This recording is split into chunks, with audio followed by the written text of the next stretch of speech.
Hello, everybody. Welcome back to Joe Patrick on Football. I am Joe Patrick, Falcons insider for 92.9 The Game. I've been covering the team since 2022.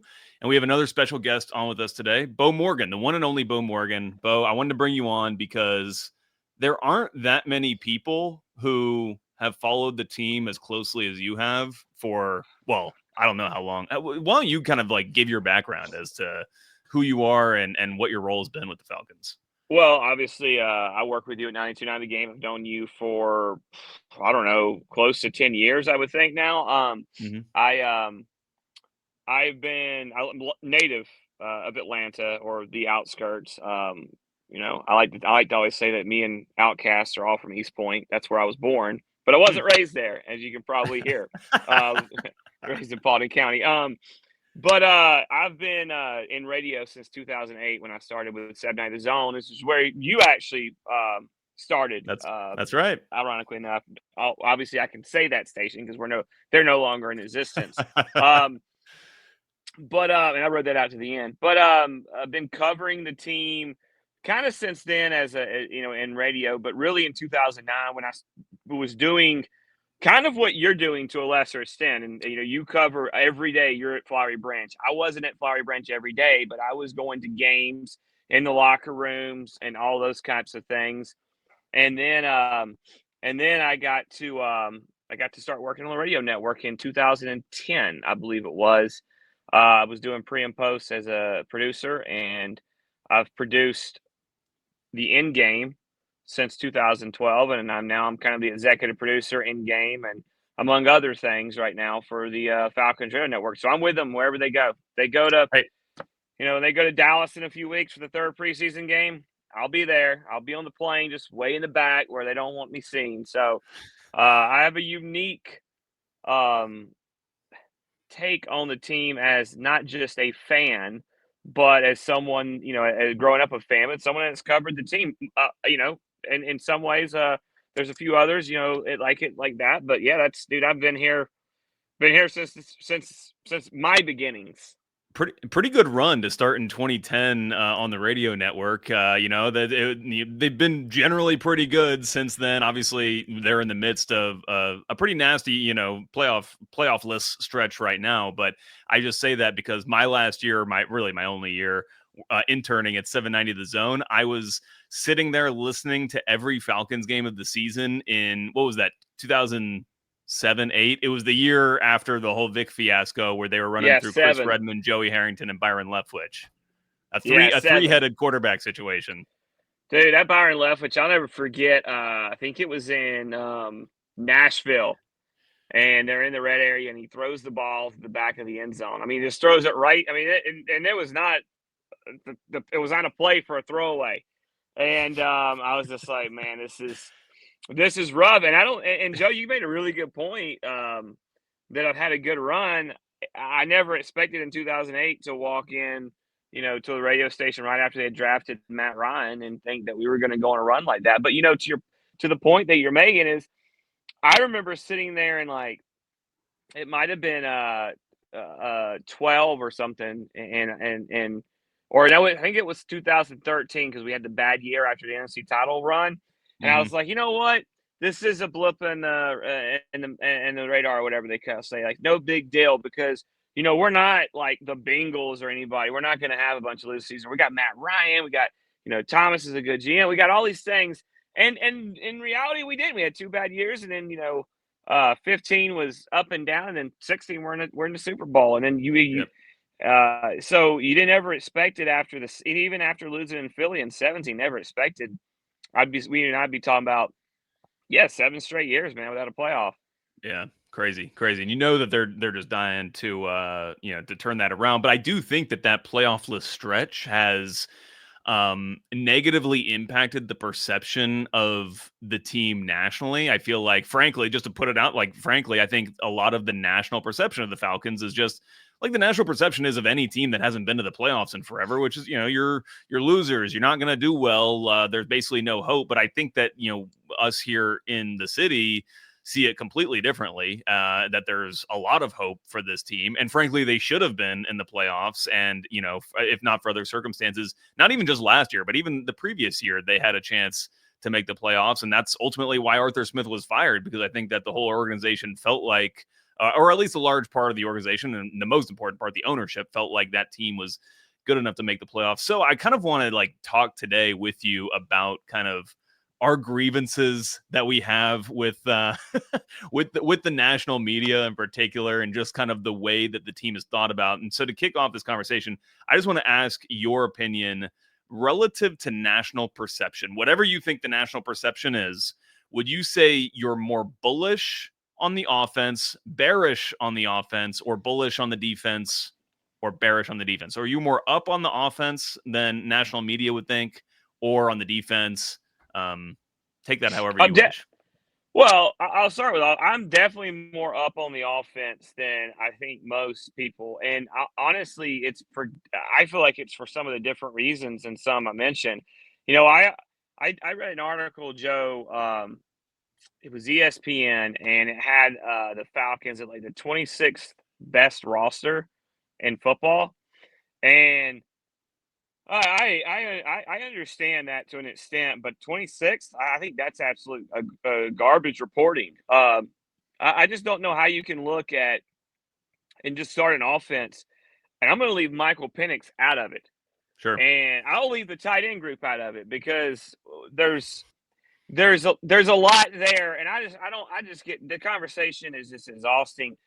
Based on talent, and what we think that potential, we could be really good there. But look at Bijan Robinson and Tyler Algier. Bijan Robinson had probably the third. I would say him and Jahmyr Gibbs were kind of 3A and 3B as far as years last year. You could give it to Gibbs in touchdowns. You could give it to Bijan in yards, but they're very similar. You go look at their numbers; they're right there neck and neck. But add Algier in there, and that's a hell of a 1-2 combo. That's one of the better 1-2 kind of combos of the running back in the league. You pair that with a very run-first offensive line, an offensive line that just excels at running the football. All the hatred Caleb McGarry gets, I think I think if you have an average or better right tackle in the NFL, you're doing well. And that's exactly what I think Caleb McGarry is, an average right tackle. Maybe, he's above average in run blocking, and you could probably say he's average to slightly below average in pass blocking, only because the thing that gives him trouble, he really struggles with speed rushers, with the edge guys that come up that can use their speed, and that just really gives him trouble. But you look at that offensive line, they're made to run block. The wide zone is built for that. It's built for these two running backs. And then you have Drake London, Darnell Mooney. One was 1,271 yards. I know that I'm not even going to act like I don't know. It's 1,271 yards on 100 catches from Drake London. All right, I believe it was 9 touchdowns. But then you have Darnell Mooney, who had like 990 something. Yeah, and he didn't even play the last game, Joe. Yeah. And then you can work in a guy like Kaderil Hodge. They've added a guy like DJ Shark. I don't know what that whatever that may be. You don't know what you're going to get from a guy like that. They're different. He's different than Darnell. He's different than Drake. And he's really he's different than really everybody they have. He's a guy that can really burn if you can get it to him. But right there, I think your weapons are so good that Michael Penix can kind of slowly ease in, right? I mean, that's what helped Matt. He had Michael Turner. He had Roddy. Michael Jenkins was good, not great, but, a phenomenal kind of number 2 receiver to have for a young quarterback, because Jink was a big target and a really good guy. And I know you're very familiar with Michael Jenkins from college football. I am. Got my Ohio State. He signed that Ohio State football right there. National championship team, 2002. Yep. Had no clue, guys. I had no clue. I knew he was an Ohio State guy. I just didn't know that football. But, and you had you ended up getting Tony a little bit later, but, you had some tight ends. So that was a perfect situation. The defense, I'll give you the defense. I'll tend to say that I agree based on what we know about this team with the National on the defense, because you really don't seemingly help the secondary, even though you've got 2 All-Pros back there, right?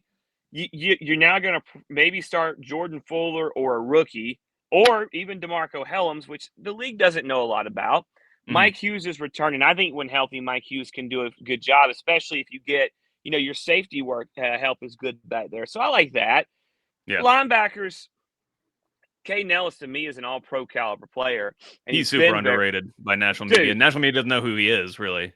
Yeah, well, and you know what? I'll give him a little bit of credit because I didn't know a ton about him when he signed in New Orleans, and I give Mike Johnson credit. He like was watching. He was like, "Dude, you got to watch this," and we started watching it, and we really watched a lot of what he was doing. And dude is as disciplined as it gets, and he takes care of himself. He's just a phenomenal type of player to have in the locker room. But Divine Diablo, I don't know. He was kind of a hit or miss guy in Vegas. I don't know. The defensive line looks really small. But then again, that kind of fits into some of what they want to do with Ulbrich. And you have Leonard Floyd, whose best years came with a guy like Aaron Donald around him and other good players in the interior. You don't know if you have that. You lost your best national known interior player, which is Grady.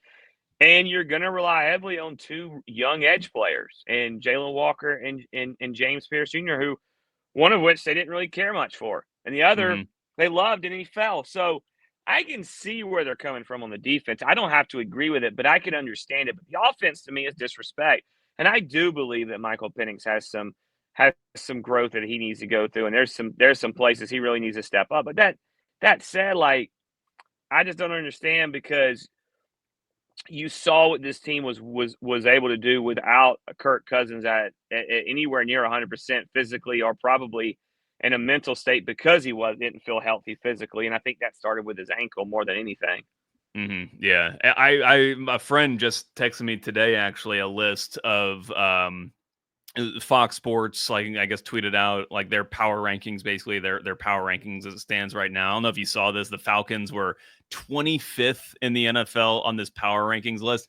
And to me, that is just emblematic. And listen, like, it's written by some staffer who's like working the Fox Sports news desk, and here's the important point, who's just trying to not look too stupid, basically, in my opinion. And like, I feel like media members, less so ones who are out there on the fields, but especially ones that just kind of like sit behind desks of big publications and churn out articles and stuff like that.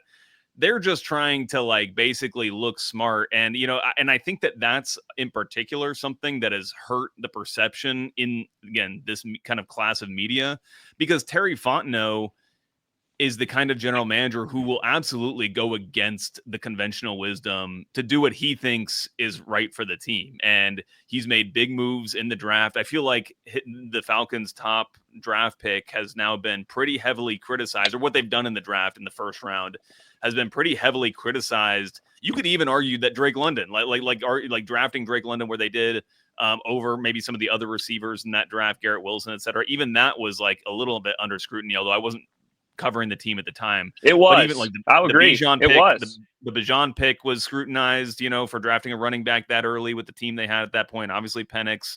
And so I feel like, that's what drives, what drives a lot of the media sentiment, especially in the negative sense as it relates to the Falcons, is that they've they've made moves that kind of didn't align with like the just like the conventional wisdom, basically, of like what good football teams do, and therefore this team can't be good. But I think that they could kind of bust through this year and kind of have that breakout. I do think that the team is relatively thin because they have missed too often in the draft in the middle rounds, like between rounds 2 through 5. You just really haven't gotten the production that the really good teams get out of those guys. But I'm very intrigued to see how this all works out, because I think that it could kind of blow up in a lot of media members' faces, although they'll never kind of go back and like reflect on what they got wrong on the Falcons. They'll just kind of roll with the punches there.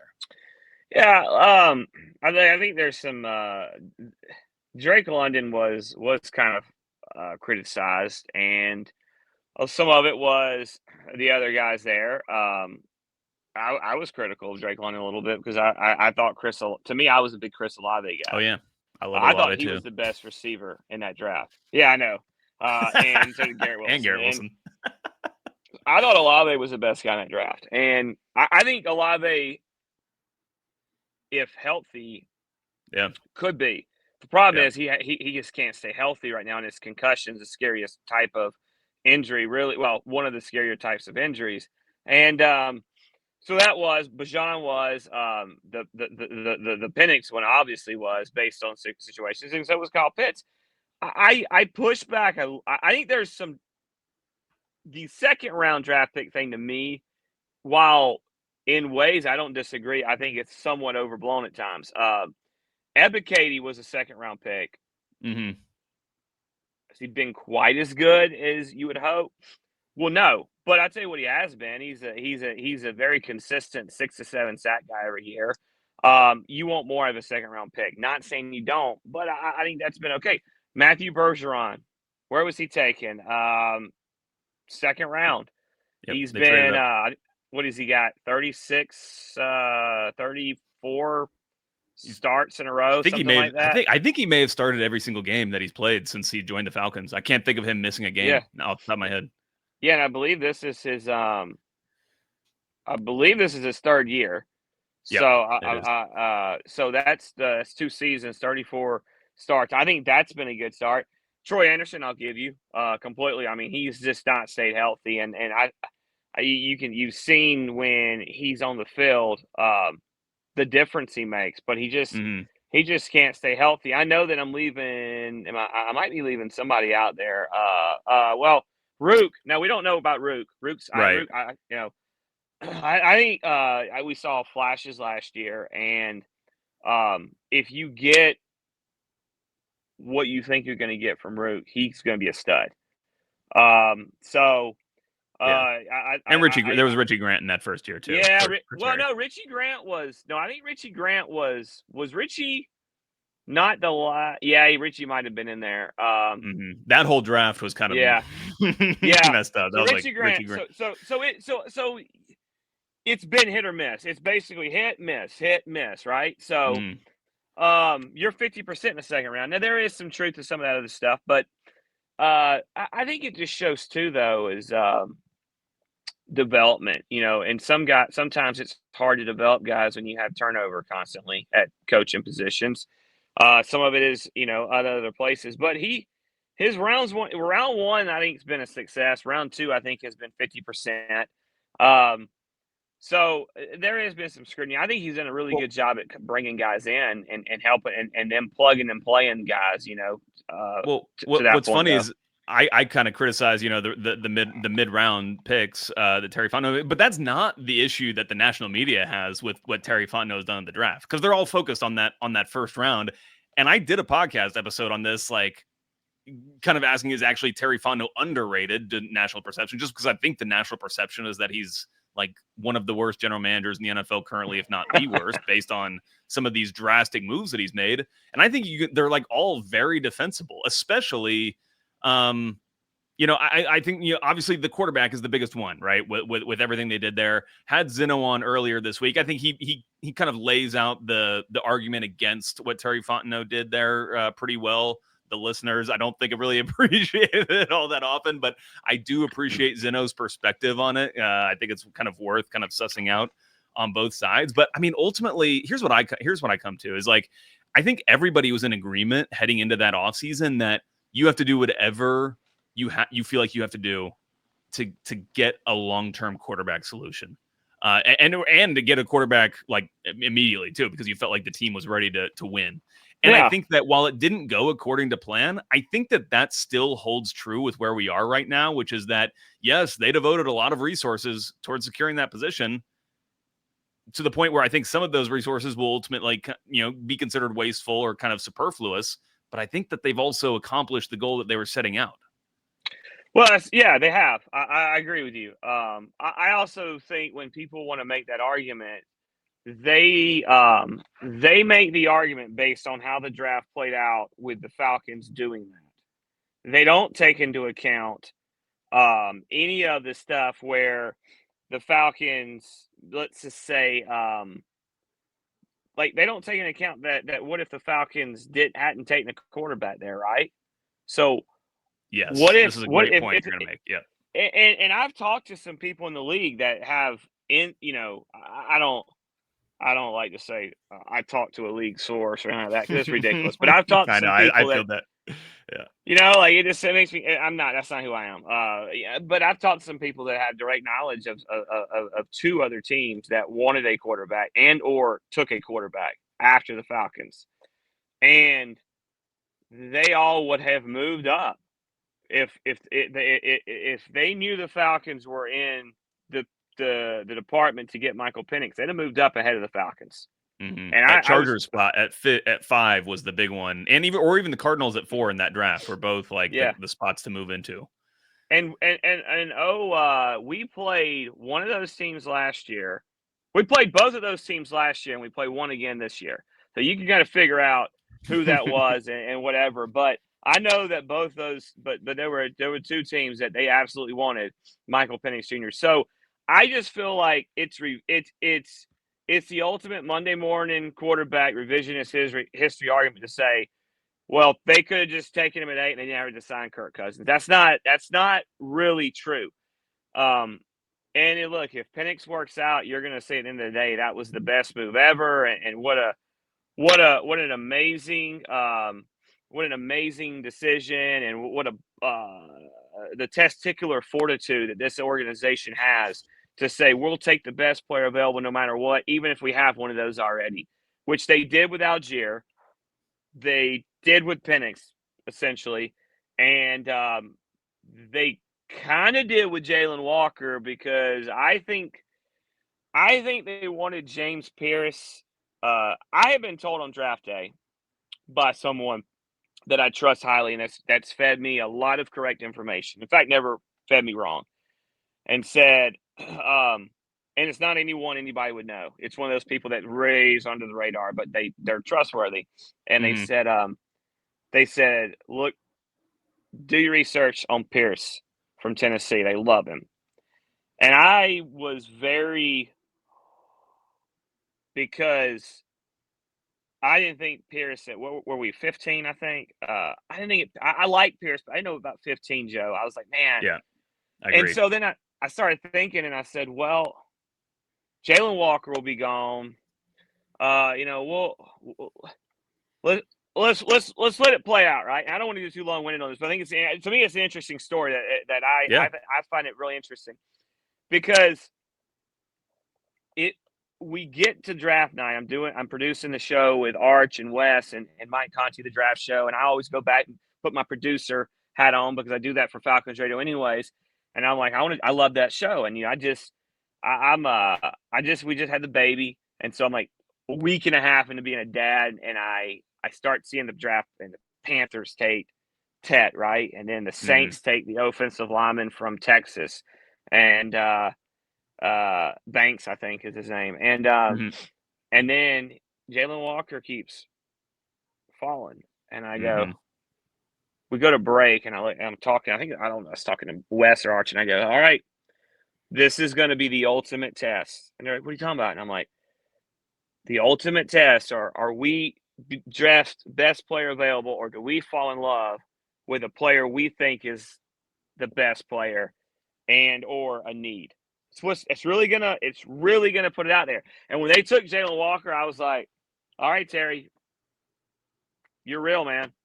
Yeah. Because and then when they got back in and get James Pierce Jr., I'm like, whoa. So not only was my guy super right, but Terry's like, dude, this is how I live. I'm best player available. You don't. I'm so best player available that I still think that guy that I drafted, I traded back in for, James Pierce Jr., is that I'm going to get back in here and I'm going to take him. And then they were able to turn not only in the trade, and Terry told me when we had him on the show yesterday, he's or Wednesday, Tuesday, that he said not only did we take that, but then that trade we were able to grab, I think it was Watts too out of that, right? Yep. Because they had lost their third or something, and so they did. So he accomplished things, and I'm like, okay, all right, maybe you are best player available. So I just think it's interesting that we look at it that way, but that's really his mantra, right? And he sticks to it. It's a great point about best player available, because if I'm to kind of even extrapolate this idea further, I think that he was thinking, not only is James Pierce Jr. still the best player available in this draft right now, for us at least, that's the way that he always frames it, the best player available for the Falcons, what the Falcons need. But Which I is think what he was everybody does probably, it. exactly. But I think he was probably also thinking, he's the best player available with the players that are going to be available for us to draft in the first round next year with what we need. And I think that that's what ultimately gave them the peace of mind to trade that pick, which again, if you ask the national media, that's like sacrosanct. You can't trade away next year's first round pick, especially when national media thinks you're going to be drafting top 5. Although the national media says they're like going to compete with the Bucks in the NFC South, but then also potentially have like a top 5 pick, which like doesn't make sense logically. But I think that that's what they were thinking, was that like, there's no player that's going to be available for us to draft next year that's as good as James Pierce Jr. right now. So let's pull the trigger on this. And that's where I give Terry Fontenot credit for having the cojones to make those moves. I love what you just said, because first off, that's you bring up a point that that I left out, but also it's funny because you're like, hey, they're like, hey, why are you doing this? You're gonna be drafted into the top 10, but you're also the second best team in the South. Yeah. But we think the Bucks are really great. You're gonna compete with the Bucks, but your division sucks. Like, wait, what? I mean, none of that. Like, I can't get. I mean, but they said last year when they took Michael Penix, we won't be drafting here next year. Well, give them their due, because they were right. They weren't. But also, imagine if Kirk Cousins has the year he did last year season, and they didn't take Michael Penix. Now they're idiots for taking Kirk Cousins, and they're idiots for not drafting a quarterback, because they didn't back up a quarterback coming off a major injury, and that was dumb. And they could have gotten. And now they're not. And based on what they did, they're not even drafting in the top 10. And it's the worst quarterback draft maybe in the last 25 years. So they're double dumb. And so it is really funny how, like, the narratives change to fit the Falcons are idiots. And that is what irritates me to just, I mean, I got to keep my language checked in, but that's what irritates me, man. Yeah. Because I think Terry's a lot smarter than we can get credit for. I think Terry makes mistakes. I think Terry walked into a situation, though, that it was kind of a melting pot, I guess, of just being dissatisfied from the fan base and the owner, and because understandably, you allowed a regime to try to save their jobs while destroying the long-term future of the franchise. And I say long-term, like the next 3 to 4 years, which is kind of what happened, because what did they do? We're going to compete, but they competed while resetting the salary cap and trying to rebuild the franchise without some of the tools necessary to do that. Yeah. And I'm glad you mentioned kind of Terry making mistakes. He's not perfect. And I don't think, obviously, nobody would argue that he is.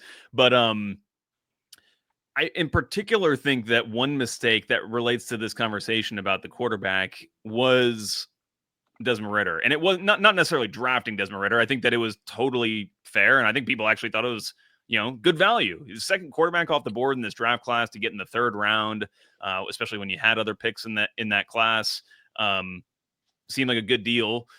Ultimately, I think they made a mistake in some sort of evaluation or whatever it was, and obviously is poor. And I'll never forget, I asked Terry after they made the move for Fontenot, or after they made the move for Penix to make that move, like, why? I asked him, why not just, like, you've already got Kirk, why not just take like a third round flyer or something? Like, why do you feel, why was it necessary to use such high draft capital when you could have used that pick on an edge or some other position that's going to help you right now? And he basically, it's a very simple answer, but he was like, you have to believe in the player. Like you have to believe that this player is going to be the one who's your quarterback for the next 10 years. And it's obviously such an important position. And I think that they learned a very valuable lesson through the Ridder thing. While that stung at the time, I think they realized that you can't just rely on kind of making it through with like a veteran quarterback and then just kind of hoping, just kind of wish casting at like some other quarterback on your roster that he's going to ultimately emerge. That it takes, top draft capital, frankly, to solve that position. And ultimately, they did what they did. So Yeah. uh, Yeah, and I think that's something to go to, because they've believed in every first round pick that I know of. I mean, I haven't really talked to them much about the tight end, but I heard a lot about when they drafted Bijan, and they fell in love, and Drake as well. And those guys, I mean, if you don't, we have an opportunity to talk to these guys. If you've never got an opportunity to talk to them, go listen to someone talk with them, and you'll understand all you need to know about Penix, Drake, Bijan, just their makeup, how they are, like the mentality of these guys. And then you watch them play and you see that. Joe, it's why there's some fans and national media hesitant on Penix, is because, yeah, you saw greatness in 3 games, but you saw you saw the decent sample size from Desmond. Yeah, he didn't throw touchdowns, but he didn't throw picks. He didn't lose you ball games. He kept right. you in them. Then you go to the thing you said, you got to believe in the player. Don't under. I want to pick my words wisely, because I don't want to come off saying something that people take one way or a shot. But, you can watch Desmond Ritter at the end of his time here, and it wasn't about his arm. It wasn't about anything with his skill set. It wasn't that the guy physically couldn't play the position. But you can't fix confidence, right? Like you can do everything you can to build a guy up, but if that guy has to want to make the right decisions, and be able to, and have the discipline to not make the wrong decisions, I guess is one way to put it. And he made wrong decisions constantly, not securing the ball, going in the end zone, throwing bad interceptions. And I go back and we made a joke on the morning shift, which is obviously my show on Sports Radio Night Time of the Game from 6 to 9 a.m. every day. Was that the day I broke up with Desmond Ritter was that afternoon in Carolina, where he rolls out to his left, and throws that ball, I guess, to Kyle Pitts, but in like 3 guys, and you got like, because that was such an incredible. It was right in front of me, Joe. It's right there where our radio booth is in Carolina. That's exactly what I was going to say. That's the one game that I traveled to. That's the only one that's drivable for me. And the fact that I have a place to sleep. My brother lives in Charlotte. So I go to that game. I've gone the last 2 years. And yes, that's exactly what I was going to say, is from our perspective. And, the press box there is, just right next to the radio booth. So I'm sure that we had very similar angles. And the really disturbing part of that interception was that, well, obviously it was unnecessary in the state of the game with where things were, but also just you saw how egregious the decision itself was to throw that ball. And there wasn't another. It was like right to a Carolina play. There was no one else in the in the picture. There was not a Falcons player near it. Yeah, Kyle was over there, but there were, to what you're saying is, for the listener, and I don't know if they can see us on video. I don't know how your podcast works, but there were like 3 Panthers. Either there was one next to him, there was one in front of him, and then there was one beside, but maybe like a foot up, but on the sideline. And I can't even remember which one picked. I think it was the one standing beside him, just stepped in front of him. It was like, oh, I'll take that. Right. Yeah, there was no need for it. But everything you explained is spot on, and it was like if he throws that ball away, they kick a field goal, they go up by 9 points, and the game is over at that point. Yeah, by the way, just to flush out the context there. I almost threw my Sharpie out of the booth. I have a Sharpie. I say Sharpie. It's a washable marker. So, my job duties with the Falcons is we have cards for Wes to read for sponsors, and I write them down. So I got binoculars, a spot for him as well, and I got my cards, and I got my mark, and I got my I'll use this, but I've got a flip card, which is way bigger than this, with all my information on it. I almost threw my marker out the window. Yeah. Wes looked at me like, no.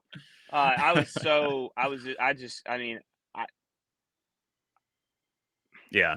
And that was, I mean, that was the end of a lot of things that night, from my understanding. Like that was, I think, like, even Arthur, I remember seeing Arthur Smith in post-game press conference, and he looked like that was like, he knew that was kind of the beginning of the end for him. There were 2 games left in the season after that.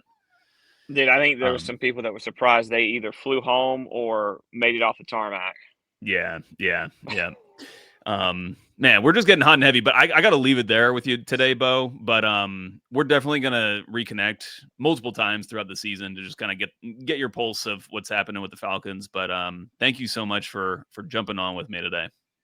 Yeah, anytime, Joe. I'm always willing to come on with you. I mean, I know you work hard and you're out there covering the team for us. And guys, I know that I'm gonna give Joe a lot of love right here, and you probably did already enough. But Joe works his butt off for us up there. He's there every day. Then he's at games. He does even drive to some games, like he just said. And he does a phenomenal job for us. Pay attention to him. I do. I listen to all his news. I follow all his stuff on Twitter. So he's our guy, man. He's our Falcons. You know, I'm inside the building, but he's our insider because I'm on flights and he's in there and he can report on things. And so thanks for all you do for us. And anytime you need me, man, I'm always willing to come on and chop it up, because I feel like we just talk memories, and there's going to be some dog days of camp, like for the players where they're like, dude, we got to do this. We got to run this play again. I'm like, man, we got to report on Kyle Pitts making a block again. All right, let's do it. Yeah, exactly. We're both insiders in different ways. But Beau, thanks for joining me. Again, everybody who's watching, thank you guys. You can watch the show if you're listening to this on a podcast form. You can watch on 92.9 The Game's YouTube channels. Just go subscribe over there. You'll see the episodes, I'm sure, in the feed, and vice versa. If you're watching on YouTube, you can get the podcast version. Just search Joe Patrick on football on the Odyssey app or wherever you get your podcast, and I know it will pop up for you. So, Beau, thanks again, and we will catch up with everybody else soon enough.